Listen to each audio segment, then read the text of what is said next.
Grand oral de rattrapage sur les questions agricoles pour 7 des 11 candidats à la présidentielle.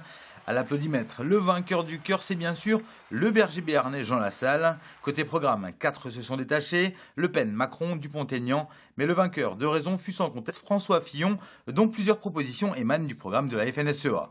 L'ancien Premier ministre, comme l'ensemble des candidats, souhaite assouplir les normes françaises plus drastiques au niveau des lois européennes pour gagner en compétitivité.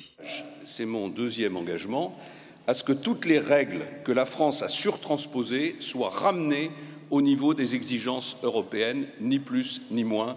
Et je proposerai de le faire dès le début du quinquennat par une ordonnance qui permettra de supprimer toutes les normes qui ont été ajoutées aux normes européennes. Autre dossier sur lequel les candidats s'entendent, le poids que le monde agricole doit jouer pour rivaliser face à la grande distribution largement pointée du doigt ce jeudi à Brest.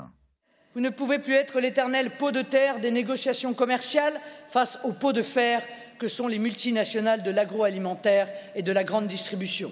Et c'est à l'État de garantir l'équité de ces négociations afin qu'elles ne pénalisent aucun de ces acteurs. Fin de la récréation du libre-échange dérégulé, fin de la guerre des prix, début des vraies négociations et carton rouge pour les tricheurs. Si d'un côté, il y a les candidats favorables à une sortie de l'Europe, pour d'autres, comme Emmanuel Macron, il faut composer avec et non contre l'Union européenne. Tous les projets qui vous promettent honnêtement de vous séparer de l'Europe, de vivre hors de l'Europe, vous mentent. Toutes les filières exportent vers les autres pays européens. La protection de notre agriculture, elle passera par l'Europe. Il y aura toujours plusieurs agricultures, il faudra toujours une agriculture intensive qui exporte, à côté d'une agriculture qui cherche la différenciation par les AOC ou par la qualité. Il y aura une agriculture de circuit court, il doit y avoir aussi une agroécologie. Ces modèles doivent pouvoir cohabiter.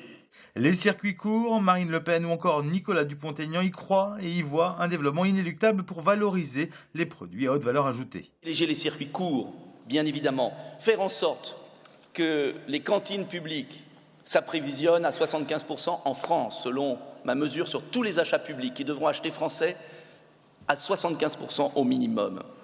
Plus de 3 heures de propositions qui auront au moins éclairé le monde agricole sur les différents programmes des candidats.